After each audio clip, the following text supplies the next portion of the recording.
Bonjour à tous et bienvenue sur le plateau de Bonjour chez vous. Aujourd'hui, notre thème du jour est l'humilité, une qualité précieuse. J'espère que vous êtes tous remplis d'humilité aujourd'hui. Ben, on te le dira pas. Si on te le dit, c'est qu'on ne l'est pas.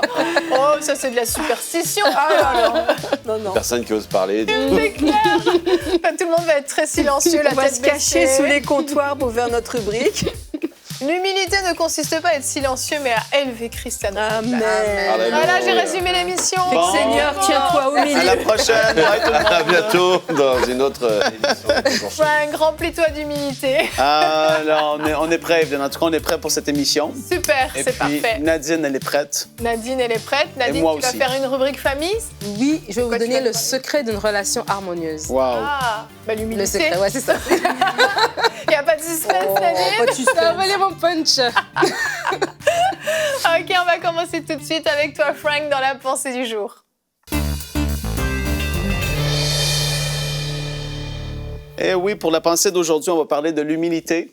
Et puis, je veux commencer en vous donnant quelques versets que vous allez pouvoir aller méditer à votre maison parce que c'est super important d'en avoir. Et je sais que dans la pensée du jour, souvent, on cite un verset et c'est tout. Mais là, j'ai fait exprès d'en noter quelques-uns. Fait que prenez-les en note. Colossiens, chapitre 3, le verset 12. Éphésiens, chapitre 4, le verset 2. Jacques, chapitre 4, le verset 6, 1 Pierre 5, 5 et Michée 6, 8. C'est super important de pouvoir méditer sur des versets par rapport à l'humilité et qu'on puisse comprendre à quel point Dieu met l'humilité en importance d'une façon, c'est capital dans la parole de Dieu. Quand tu lis et tu vois tout ce que Dieu dit par rapport à l'humilité, autant dans les Proverbes aussi, ça parle énormément de l'humilité. Le premier point que je voulais vous apporter, c'est que Dieu, pour lui, c'est tellement important. Et on doit rechercher à devenir quelqu'un qui est de plus en plus humble à l'image de Jésus. Et on revient toujours à ça, être transformé en la même image que Christ. Ça revient toujours à ça. La vie chrétienne, c'est ça en général. On veut toujours être de plus en plus comme Jésus. Et il a démontré le modèle parfait de l'humilité. Lui qui a quitté son ciel de gloire pour venir pour nous, ici, des gens, des pécheurs sur la terre. Oui, en effet, on était ça. Mais il n'a pas regardé à ça. Il s'est humilié lui-même. Et la Bible nous dit qu'il s'est humilié même jusqu'à la mort de la croix.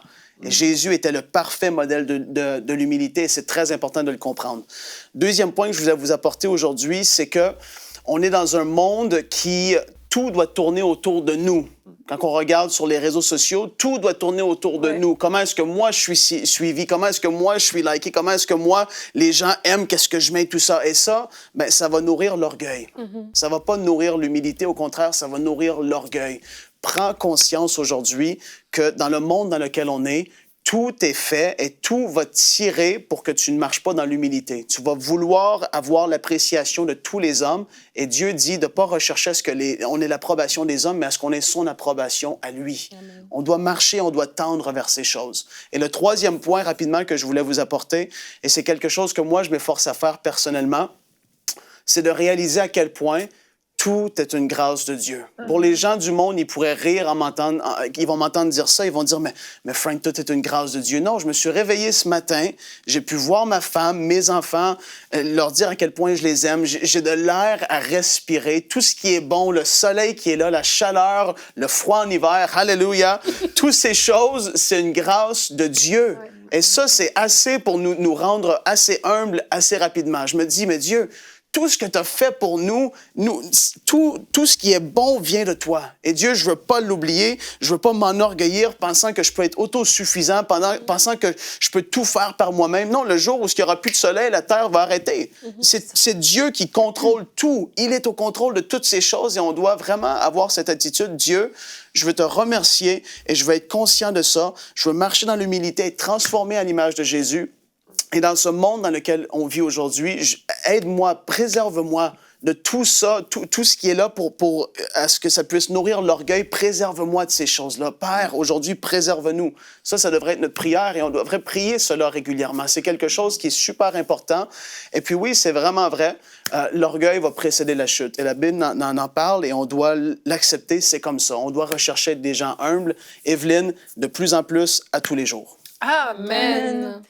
C'est tellement précieux, l'humilité. Moi, je peux vous Ouais. faire un contre-témoignage de ma personne. Je sais qu'à chaque fois que Oui, je fais preuve d'humilité. À chaque fois que je crois, que je me dis « Ah, bah, c'est bon, ça, je sais bien le faire. Ça, je le maîtrise bien. » C'est que voilà, je me dis « C'est bon. » Je vois la suite. Pam. Et là, ça se passe super mal. Une peau de banane. Et c'est clairement ça. Et on se pose des pots de banane nous-mêmes, vraiment. Et en fait, quand on oublie de compter sur Dieu, sur sa grâce, parce qu'en réalité, nos talents, nos capacités nous viennent de Dieu.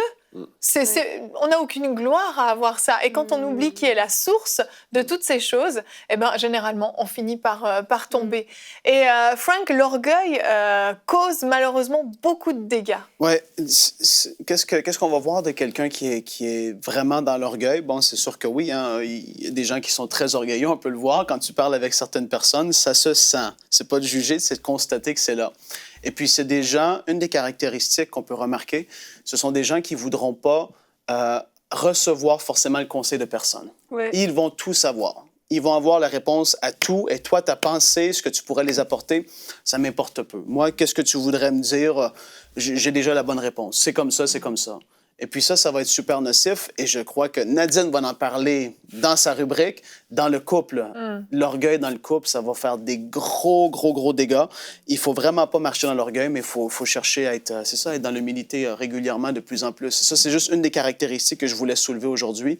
C'est qu'on va être des gens, on va devenir prétentieux, on va fermer l'oreille au conseil, on voudra pas avoir le... Et puis quand tu regardes Jésus, il dit... Mais moi, tout ce que je le fais, c'est parce que je vois le Père faire. Oui. Il était dépendant de Dieu tout le temps. Et ça devrait être notre attitude à nous aussi. Oui. Ouais. Tu disais, tu parlais justement de cette humilité. L'humilité, pour moi, c'est quelque chose qu'on fait à propos, c'est quelque chose qu'on pratique. L'humilité se pratique, en fait, dans la vie de tous les jours. C'est vraiment quelque chose qu'on décide de pratiquer. Et un jour, j'ai remarqué qu'en fait, tu sais, je voulais vivre plus avec Dieu. Et j'ai lu le verset « L'humilité précède la gloire ». Et je l'ai compris tout à fait différemment. J'ai compris que c'était un ordre chronologique, tu sais, que T'avais pas compris ça avant. Non, mais c'est pas de cette manière-là. Ce que je veux dire, c'est que c'est devenu, je veux vivre la gloire de Dieu. Je veux vivre des choses dans ma vie. Je veux vivre des percées. Je veux vivre ces choses-là. Mais Dieu me dit qu'il n'y a qu'un seul chemin. Ouais. L'humilité. Et l'humilité, j'ai toujours pensé que c'était quelque chose, tu sais, qui était comme stagnant. Alors qu'en fait, l'humilité, c'est un processus qui t'amène toujours vers la gloire, comme l'orgueil t'amène toujours vers la chute. Et aussi, il y a un verset qui dit « Qu'as-tu que tu n'as reçu ?» Et si tu l'as reçu, pourquoi te glorifies-tu? C'est vrai. Et je pense que pour nos amis qui nous regardent aujourd'hui, qui se disent « Ouais, mais comment je peux faire en sorte de pratiquer l'humilité ?» Dans son travail, on peut pratiquer l'humilité. Ouais. Dans son couple, on peut le faire, on va le voir. Dans nos amitiés, dans nos relations, on peut le faire, pratiquer l'humilité en recevant le conseil des amis, en recevant le conseil des gens qui même des fois, on a l'impression que oui, mais comme on partage pas les mêmes idées, etc., c'est impossible que je reçoive. Mais est-ce qu'on peut juste recevoir le meilleur de ce que les gens nous partagent? C'est aussi un signe d'humilité, savoir reconnaître que les gens, ils ont une connaissance, une sagesse, une expérience qu'on n'a pas forcément. Et je laisse la parole pour pas ne paraître orgueilleux. Mais c'est très bien. Mais c'est très bien. Je ça. l'apprends. Très bien, hein, tu le pratiques, c'est bon. Il y a- je sais, j'entends ce que tu dis, mais il me semble aussi que l'humilité, ça vient dans un processus de maturité. Et que c'est justement quand on a expérimenté profondément que sans Jésus, on ne peut rien faire, hein, comme dit dans Jean 15, comme il est dit dans Jean 15, sans moi, vous ne pouvez rien faire. Hein, c'est ce fameux passage sur le cep et les sarments, disant je suis le cep et vous êtes les sarments. Ouais. Le sarment ne peut pas vivre et porter du fruit par lui-même. Il est obligé d'être connecté au cep. Et en fait, toute la vie, tout le fruit va venir du cep. Et c'est dans ce passage-là qu'il est dit sans moi, vous ne pouvez rien faire. Ouais. Et je pense que ça vient avec la maturité nécessairement parce que quand on est encore un enfant dans la foi, on n'a pas encore réalisé à quel point on est dépendant de Dieu Mais pour oui. tout. On n'a pas encore conscience de notre faiblesse. Et l'humilité, c'est pas s'auto-flageller en disant je suis bonne à rien, je suis Non, bonne à rien, je suis bonne à rien. Ça, c'est quasiment de la fausse humilité. Oui. Ah, celle-là. Mais de dire je suis capable de ce que Dieu me permet de faire. Et entre les mains de Dieu, je vais être un instrument utile, Exact. à condition que je me laisse conduire, que je sois obéissant, que je sois soumis à l'autorité de Dieu et que j'ai amené toutes mes pensées captives à l'obéissance de Christ. Et c'est dans cette configuration-là qu'on va devenir humble, j'allais dire quasiment à notre insu. C'est parce qu'on a compris les vérités fondamentales de notre dépendance envers Dieu. Parce que j'en ai vu, puis je repensais quand on préparait l'émission, je me souviens d'un jeune, un jeune qu'on a vu dans une de nos églises, ça fait de nombreuses années. Et puis, il avait eu un petit reproche, comme quoi il était un peu trop orgueilleux, il se pétait un peu trop les bretelles. Et beaucoup de gens lui avaient fait des compliments, du coup, il se pensait arriver, le petit jeune homme. Et un jour, comme il avait été piqué, parce qu'on l'avait comme laissé entendre qu'il manquait peut-être un peu d'humilité, on avait une journée de gros travaux à l'église et il avait attendu que tout le monde arrive et soit à son poste. Et lui, il est arrivé, il a fendu la foule avec un seau et un balai à toilette pour montrer qu'il avait tellement d'humilité qu'il allait nettoyer les toilettes. Sauf que c'était une démarche pas du tout Et humble. moi, j'étais en haut d'un escabeau en train de peindre un mur et j'étais écroulée de rire parce que je me suis dit, t'as rien compris. C'est clair. Et en fait, ça, c'est drôle parce que quand on veut absolument montrer qu'on est humble, c'est vraiment parce qu'on a un problème en amont qui n'a pas été réglé. C'est pour ça que je dis, ça va avec la maturité qui peut venir assez rapidement dans notre vie chrétienne. Mais c'est vrai que chez certaines personnes en particulier, ça prend du temps. Il y a un brisement. Il y a un brisement et il y a besoin de comprendre notre dépendance absolument essentielle envers Dieu. Je crois que vraiment l'humilité se pratique souvent en faisant. En se la bouclant simplement. Ouais. Parce que souvent, en fait, on se met nous-mêmes dans des situations où, au début, on n'avait pas forcément prévu d'être orgueilleux. On veut juste raconter quelque chose qu'on a fait. Et puis, en fait, on a une façon de le dire et en le disant, on s'enorgueillit, en fait, parce qu'on voit l'attitude des autres et tout. Et souvent, en fait, garder le silence, c'est une très bonne méthode pour l'humilité. J'étais sur le tournage de Prière inspirée. Il y avait Audrey Mac qui était là avec Jérémy. Puis en fait, elle a commencé à partager quelque chose sur l'humilité qui est vraiment très très puissant. Elle parlait de Moïse qui a écrit lui-même qu'il était l'homme le plus humble. Et c'est lui-même qui l'a écrit. Et en fait, elle a commencé à décrire l'humilité comme se voir exactement de la même manière que Dieu nous voit. En fait, sans artifice, sans ce qu'on veut paraître. Et l'humilité, c'est nous voir comme Dieu nous voit. Et j'ai trouvé ça tellement puissant. C'est ça, c'est pas se dénigrer. C'est ça. Et c'est ni se dénigrer, ni non plus s'élever. Parce qu'on sait comment Dieu nous voit, on sait comment on est réellement, on sait comment on réagit, on sait comment est notre vie, l'état de notre cœur, etc. Mais lui, il a pu dire ça, Moïse, parce qu'il voyait comment Dieu le voyait. Et c'est pour ça qu'il avait ni une arrogance, ni je ne sais pas, moi, il se dénigrait pas, mais en tout cas, il avait cette assurance que Dieu savait son cœur, connaissait son cœur. Ouais. Et Frank, l'un des pièges de l'orgueil, c'est quand justement Dieu nous élève en fait. Là, il faut être capable de rester humble et c'est d'autant plus difficile quand justement on commence à vivre des percées avec Dieu. Ben, c'est clair. Puis pour beaucoup de gens qui vont nous écouter, vous avez peut-être déjà vécu une certaine élévation dans votre église, dans votre travail, peu importe c'est quoi. Mais qu'est-ce qu'on voit au travers de la parole de Dieu, et ça, c'est ce que Jésus nous a démontré, c'est que le caractère doit suivre le talent qui est là aussi. Oui. Quand quelqu'un se fait élever par les hommes, et c'est pas Dieu, c'était pas le timing de Dieu, les hommes ont élevé un chanteur, une chanteuse, ou peu importe c'est qui, et le caractère n'était pas là pour suivre, c'est sûr que la chute va arriver. Tôt ou tard, il va y avoir une chute. La personne ne va pas vouloir écouter les conseils des pères ou des mères dans la foi, il va y avoir ci ou ça. Et qu'est-ce qu'on voit de Jésus? Tu dis Jésus, il était le leader par excellence. Il a démontré parfaitement qu'est-ce que c'est d'être un leader. Il est allé laver les pieds de ses disciples et c'était pas pour montrer justement que il était humble. Non, il voulait démontrer que celui qui va vouloir servir Dieu, ben il va devoir, oui, s'humilier. C'est pas... Aujourd'hui, on a la mentalité dans les entreprises, le patron, lui, il se fait servir, mais Dieu dit, si tu veux me servir moi, tu vas servir les autres. Tu vas regarder aux intérêts des autres avant tes intérêts. Ouais. Jésus démontrait tout ça et ses disciples étaient là, mais qu'est-ce qu'il fait? Et là, c'était un niveau supérieur. Là. C'était autre chose. Mais Jésus l'a démontré. Et si on veut devenir quelqu'un qui est fort, qui va savoir résister aux tentations, aux attaques de l'ennemi, quand Dieu va nous élever, le caractère de Christ doit avoir suivi le développement du talent et du don qui était là aussi, qui a été mis en évidence. C'est super important. Pour rebondir là-dessus, Vas-y, je parle beaucoup, hein, mais c'est que la nuit, le soir où il fut livré, la Bible dit que Jésus mit le comble à son amour et qu'il ôta son vêtement. Et son vêtement, le vêtement, c'est le titre.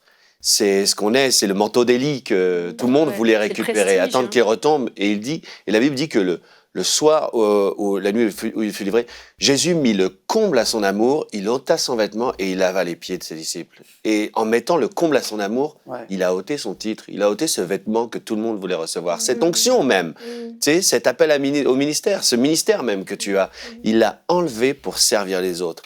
Et je trouve ça tellement puissant que c'est à ce moment-là que la Bible dit qu'il a mis le comble à son amour. C'est vrai. T'as bien rebondi, Gwen, en tout cas. Non, vous avez plus envie Non, de je suis parler. bien. On est tellement humble que tu nous as dit de nous taire. Alors on se tait. Vous êtes très humble, bah, c'est très bien, bah, c'est moi qui vais prendre la parole. alors. Vas-y, vas-y.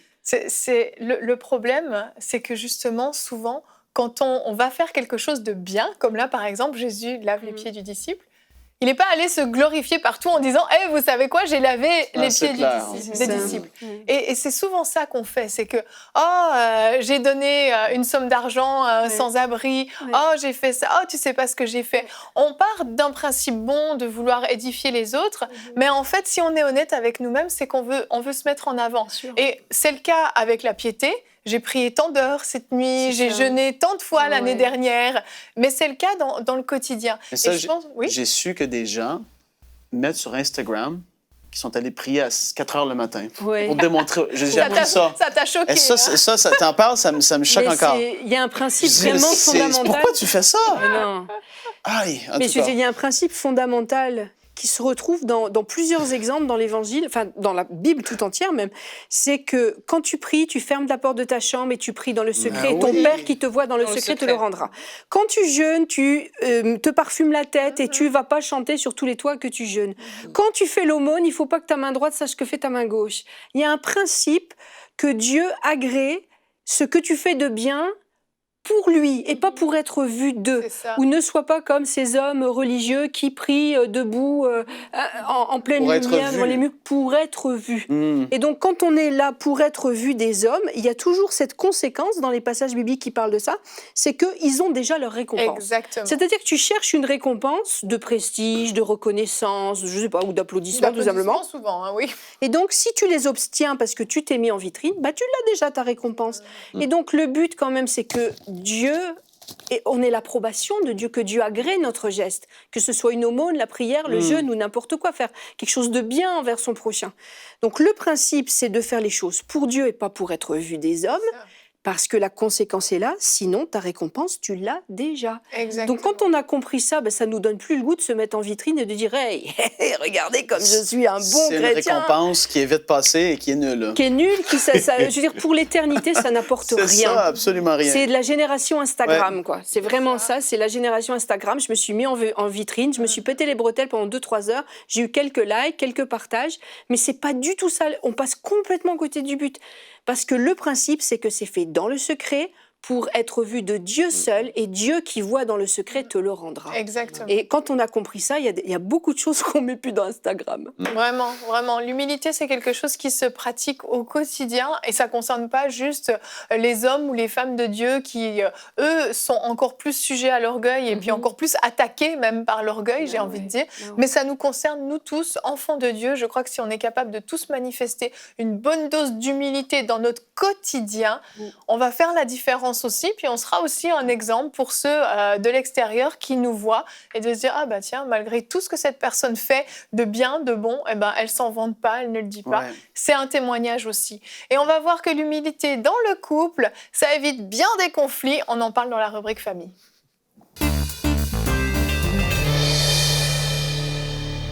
Alors Nadine, est-ce qu'on va grincer des dents pendant ta rubrique ou pas? Nous allons voir. Mais tu vas nous parler de comment avoir ce couple harmonieux et d'un secret Oui. bien caché. C'est un secret bien caché, mais qu'on a parlé déjà depuis les 15 dernières minutes, qui est l'humilité. Et vraiment, ma prière, c'est que le Saint-Esprit vienne vous parler alors que vous écoutez, parce que des fois, quand on est orgueilleux, ce qu'on entend, même si ça nous parle directement, on ne le reçoit pas, parce qu'on est orgueilleux. C'est vrai. Et vraiment, ma prière, c'est que vous recevez ce qui va être dit, que dans les mots qui vont sortir de façon peut-être spontanée, que vraiment le Saint-Esprit vienne vous toucher, parce que l'orgueil tue les couples à petit feu. C'est vrai. Alors, on parle de l'humilité qui est le secret d'une relation harmonieuse, et je vais commencer par un verset qui, je crois, va nous aider à baser un petit peu notre rubrique. C'est dans Philippiens 2, verset 3, qui dit « Ne faites rien par esprit de parti ou par vaine gloire, mais que l'humilité vous fasse regarder les autres comme étant au-dessus de vous-même. Et ce verset, je l'ai lu il y a plusieurs années, et vraiment, ça m'avait bouleversée de la façon de la conception de l'humilité, la façon dont le Seigneur le voit, versus la façon dont nous le voyons. Et vraiment, dans le contexte de cette rubrique, alors qu'on parle d'un couple, on parle d'une relation, la Bible nous dit ici que dans nos relations, l'attitude de cœur que nous devons avoir, que nous devons manifester, c'est de voir les autres vraiment d'élever les autres. C'est d'avoir le souci de l'autre. C'est de ne pas être égocentrique, de ne pas être centré sur soi-même, mais vraiment de rechercher le bien d'autrui. Donc, je crois que dans le couple, l'humilité commence d'abord dans nos pensées. C'est d'abord une question de cœur. L'humilité se trouve vraiment dans notre dialogue intérieur. Qu'est-ce qu'on se dit à l'intérieur de nous-mêmes, avant même que les paroles soient sorties de notre bouche. Et des fois, vous allez voir que quand il y a un manque d'harmonie, c'est parce qu'il y a de l'orgueil dans le cœur. De la bouche, tu dis, mon mari, je suis soumise à toi. Mais dans ton cœur, tu te dis, celui-là, vraiment, il a de la chance de m'avoir. Et c'est ce dialogue intérieur qui de façon non perceptible, mais dégage, en fait, ce que tu penses, l'orgueil. Ça enorgueillit, en fait. Voilà, l'orgueil que tu as dans ton cœur. Et vraiment, c'est ce qu'on médite dans nos cœurs, notre disposition de cœur, elle est vraiment importante. Il y a un verset qui dit que c'est de l'abondance du cœur que la bouche parle. Et c'est vraiment important, alors que vous êtes dans une relation de couple, de se dire, c'est quoi mes pensées par rapport à mon mari? C'est quoi mes pensées par rapport à ma femme? De bannir de son cœur les pensées que il a de la chance de m'avoir, elle a de la chance de m'avoir. Non, tu as de la chance de l'avoir. Vraiment de se mettre dans cette position, comme Frank a dit dans sa pensée, que c'est une grâce d'avoir un couple. C'est une grâce d'être marié aujourd'hui, alors que vraiment c'est difficile, les couples sont attaqués. Et aujourd'hui, tu as un mari, tu as une femme dans ta maison, c'est une grâce. Et oui, vous avez des caractères différents. Oui, il y a des ajustements à faire, mais ça n'empêche pas que c'est une grâce d'avoir quelqu'un qui a décidé qu'il ne regardera plus une autre femme, quelqu'un qui a décidé qu'aucun autre homme ne l'intéresserait. C'est avec toi qu'elle veut passer le reste de sa vie. C'est une grâce quand même quand on y pense bien, tu vois. C'est une grâce. La personne, elle s'attache à toi dans les bons, les mauvais jours, avec argent, sans argent. C'est avec toi que je veux coller ma vie jusqu'à ce que Jésus vienne me chercher. Waouh! D'avoir cette attitude de cœur, cette humilité va déjà se dégager dans le reste des choses qu'on va devoir faire. C'est tellement vrai ce que tu dis par rapport aux pensées. C'est là que tout commence, que tout germe. On commence à méditer sur des choses qui ne glorifient pas Dieu et qui nous placent petit à petit dans une position où on ne devrait pas être dans le couple. Et c'est vrai que c'est très dangereux. Puis je pense même au niveau spirituel. Là, on parle des pensées en général. Mais dans un couple, surtout un couple chrétien, il peut y avoir des pensées très orgueilleuses en disant « je suis spirituellement bien plus au-dessus de l'autre ». Que ce soit l'homme vis-à-vis de sa femme. Et il y a au fond de nos cœurs, sans qu'on l'exprime, peut-être un mépris pour l'autre, en disant heureusement, spirituellement, c'est moi qui porte le couple. Et on ne le dit pas, mais on le pense. Et ça, déjà, de toute façon, c'est nos pensées qu'on doit amener captives à l'obéissance de Christ. Ce n'est pas nos actes. Parce que les pensées engendrent tout le reste. Exact. Donc, c'est les pensées qu'il faut vraiment purifier. Puis, j'allais dire, on parlait tout à l'heure d'être seul à seul devant Dieu. Nos pensées, c'est seul à seul devant Dieu, parce que Dieu les sonde, nos pensées. C'est vrai. Et quand on a ces pensées-là d'orgueil spirituel, Dieu les entend et Dieu les voit. Exactement. Oui. Et ça fonctionne dans les paroles aussi. Dans les paroles aussi. Oui, je parlais de l'humilité dans les paroles.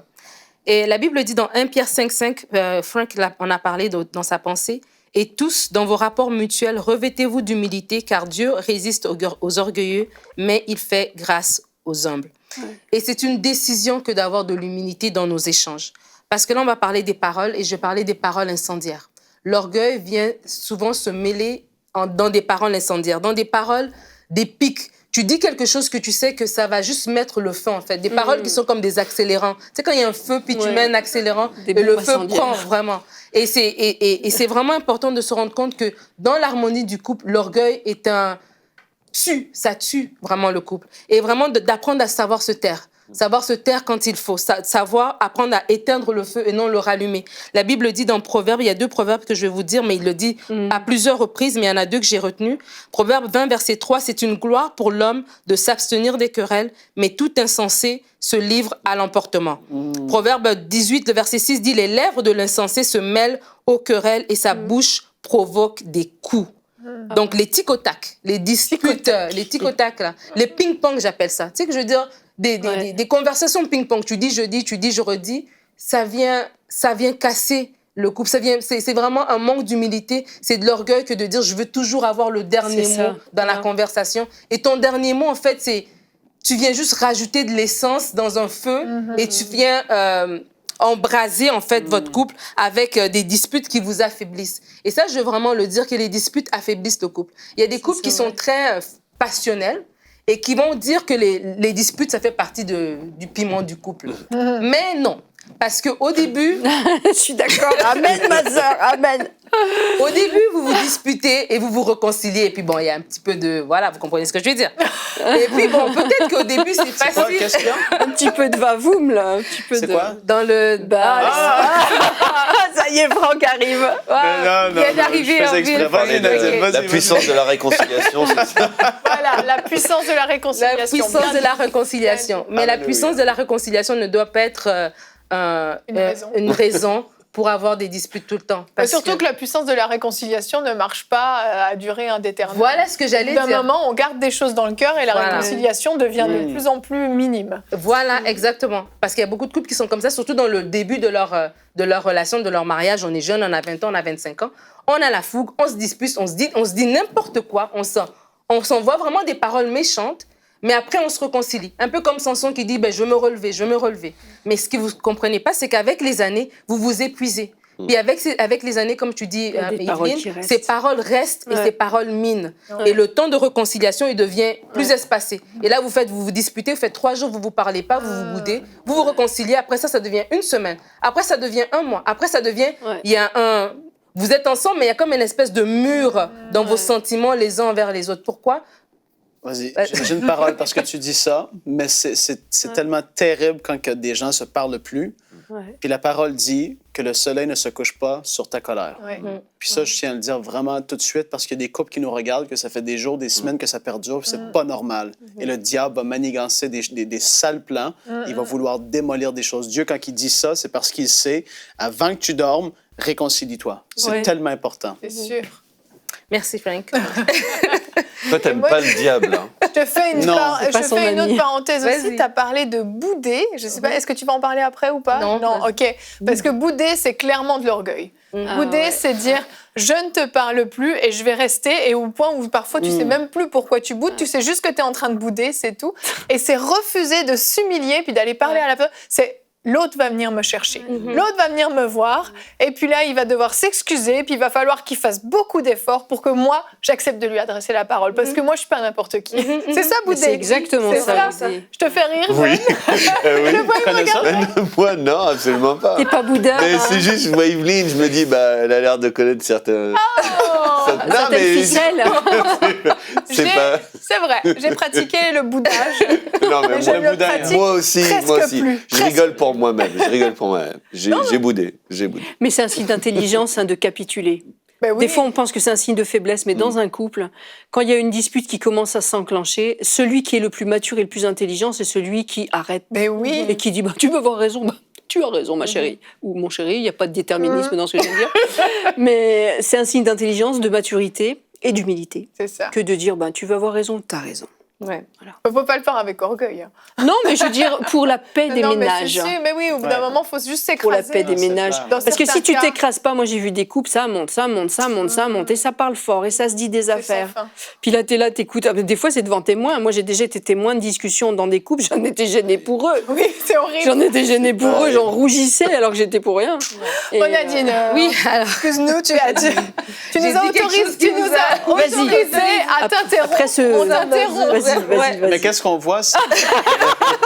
Vas-y, Nadine. Vous êtes tellement dissipés aujourd'hui. Et ce que je veux dire, je veux rebondir par rapport à ce que tu viens de dire, c'est que l'humilité n'est pas propre au genre. Parce qu'il y a des gens, parce que culturellement, parce que la Bible nous l'enseigne, la femme est soumise. Donc, du coup, il ne sait pas reconnaître ses torts, il ne sait pas demander pardon en premier, il ne sait pas, lui aussi, s'arrêter dans une discussion quand tu vois que ta femme, elle est déjà échauffée, elle est déjà dans toutes ses émotions, de savoir temporiser les choses, mettre de l'eau dans son vin, parce que je suis l'homme, c'est toi qui vas venir vers moi. Non, c'est votre couple à la fin de la journée. Si vous le brisez, c'est vous deux qui êtes perdants. C'est Et tellement de vrai. savoir que cette grâce-là d'avoir un couple, nous allons travailler ensemble. Celui qui est plus averti, qui est plus alerte de dire « Oh non, là on est en train de glisser ». Parce que tu peux discuter avec quelqu'un, tu sais quand vous discutez à deux et tu sais quand c'est l'ennemi qui est en train de rajouter des choses, qui est en train d'ouvrir d'anciennes blessures. Et là, votre discussion qui était pour du pain glisse et ça devient autre chose, ça devient une discussion d'un ultimatum de tout votre couple est remis en question. C'est clair. Donc, c'est très important de faire attention à ça. Et le manque d'humilité nous pousse évidemment à ne pas vouloir avouer ses torts, à camper sur ses positions, etc. Et je crois qu'il est important de demander pardon par la façon dont on a blessé l'autre. Si tu as blessé l'autre par des paroles, reviens et puis dire je t'ai mal parlé et je te demande pardon. Là, je me suis emportée. Reviens pas avec des cadeaux, parce que des fois aussi, c'est ça qu'on fait. Tu as blessé la personne et là, tu fais un repas. Mais non, tu lui as mal parlé. Mon amour, je m'excuse, je t'ai mal parlé. Pas juste de faire un repas ou d'acheter un cadeau pour patcher. Ça, c'est très maladroit. Pour compenser, voilà. Ça compense, mais après, ces paroles-là sont toujours là, puis ça crée des crevasses. Mais non. Et à 3 mots, j'ai envie de vous partager 3 mots, les mots qui ne doivent pas manquer dans le vocabulaire de tout couple. Je t'aime, parce qu'on doit toujours exprimer son amour à l'autre, le rassurer que de sa place dans notre cœur, dans notre vie. Merci, ne pas prendre l'autre pour acquis, ça c'est très important. Et je te demande pardon. Et c'est le je te demande pardon des fois qui manque. Et l'humilité, c'est de savoir demander pardon. Oui. Et pour une relation harmonieuse, oui, c'est bien beau les je t'aime et merci mon amour, mais je te demande pardon quand tu as mal fait, de savoir descendre. Et c'est là qu'on regarde dans le couple la personne qui est orgueilleuse. C'est cette personne-là qui est prête à dire je t'aime, qui est prête à dire merci, mais qui ne peut jamais reconnaître son tort. Si elle a mal fait, c'est parce qu'en fait, toi, tu avais commencé, c'est parce que tu as dit ça que j'ai dit ça. Donc, c'est super important de savoir demander pardon. Frank, tu veux dire quelque chose? Non, pas du tout. Ok, d'accord. Moi, j'avais un ami qui disait toujours, pour éviter d'avoir à se demander pardon, commençons par ne pas nous disputer. Non, mais ça, c'est tellement... Bah, c'est déjà ça. Mais des fois, on peut aussi avoir... On est un couple, on peut avoir des situations où Ouais. on n'est pas d'accord sur, Non, ça, c'est vrai. sur un point. On peut ne pas être d'accord, mais discutons de façon intelligente. Voilà. Parce qu'à la fin de la journée, on dort dans le même lit. Eh oui. Et c'est toujours mieux de dormir collé. Voilà. Amen. Donc, Même, je dirais, dans un couple chrétien mûr, il n'y a aucune raison qu'on se dispute, ça devrait même pas. ouais, c'est une C'est discussion. tolérance un zéro. échange. Je sais que mon mari à la maison, c'est tolérance zéro pour les mots plus haut que l'autre. Hein. Voilà. Puis toute la famille est au diapason. Hein. Voilà. Au début, c'est un apprentissage parce qu'il y a des éducations plus latines que d'autres, sans faire de détails. Mais, parles de toi, là on est latin, attention. C'est la faute des latins, maintenant. Regarde, moi je suis latine. Hein. Lui, il a plus de sang suisse, moi je suis latine. Et c'est vrai que c'est quelque chose que j'ai appris au début de notre vie de couple. Bah oui, c'est vrai, les Suisses sont calmes et ils osent pas le ton facilement. Hein, Gwen? Et je sais que mon mari, Je suis pas suisse. dès le début de notre couple, il m'a vraiment passé le message que c'était tolérance zéro pour les mots plus haut que l'autre. On est des adultes, on va traiter les sujets de discorde calmement, paisiblement. Et puis on a élevé nos enfants comme ça. Hein. Et puis j'aime bien parce que ma fille s'est mariée avec un gars qui a été aussi élevé comme ça dans un foyer chrétien où on n'ose pas le ton. Tout se passe de manière civilisée et on se crie pas dessus comme des charbonniers. Voilà. Désolée si vous êtes charbonnier. Ça veut pas dire que les charbonniers crient, mais bon. Et comme dernier point, je veux parler de l'humilité dans nos actions. C'est tout à notre honneur d'honorer notre époux, d'honorer notre épouse. Et c'est là aussi qu'on manifeste de l'humilité. On a parlé d'avoir des fois pensé, Anne a dit dans l'orgueil de façon spirituelle de dire c'est moi qui suis sauvée, donc c'est moi qui suis un peu plus élevée que toi, ou c'est moi qui suis plus avancée dans les choses de Dieu, c'est moi qui vous tiens. Si ce n'est pas de mes prières, cette maison serait déjà sans dessus-dessous.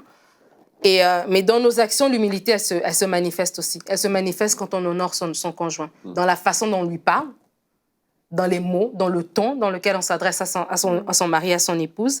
Colossiens 3,12, Franck a parlé de ce verset. Ainsi donc, en tant qu'être choisi par Dieu, saint et bien-aimé, revêtez-vous de sentiments de compassion, de bonté, d'humilité, de douceur et de patience. Et c'est un choix conscient d'honorer son conjoint.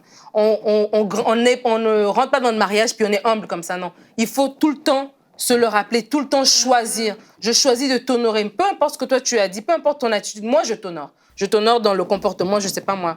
Ton mari va faire laver ta voiture, faire ton changement d'huile, ou bien toi, tu fais le repas, tu le sers à manger. Peu importe comment vous choisissez de le faire. Mais c'est vraiment de l'honorer. Et l'honorer selon son langage d'amour. S'il aime les services rendus, c'est les paroles d'appréciation, des belles paroles. Mais l'honorer dans la façon dont tu lui parles, de l'honorer dans la façon dont tu parles de lui quand il n'est pas là, quand tu parles de lui aux autres. Pas en faire trop pour essayer de faire comme si vous êtes le couple, je ne sais pas moi. Le couple de l'année, Le prix couple de Nobel l'année, de non. couple. Vous êtes un couple qui vous aimez et votre couple il est important. Ouais. Et vraiment, on s'honore par la façon dont on se parle. Et cette humilité-là, on la manifeste dans la façon dont on parle de notre couple à l'extérieur. Et c'est important d'honorer son conjoint.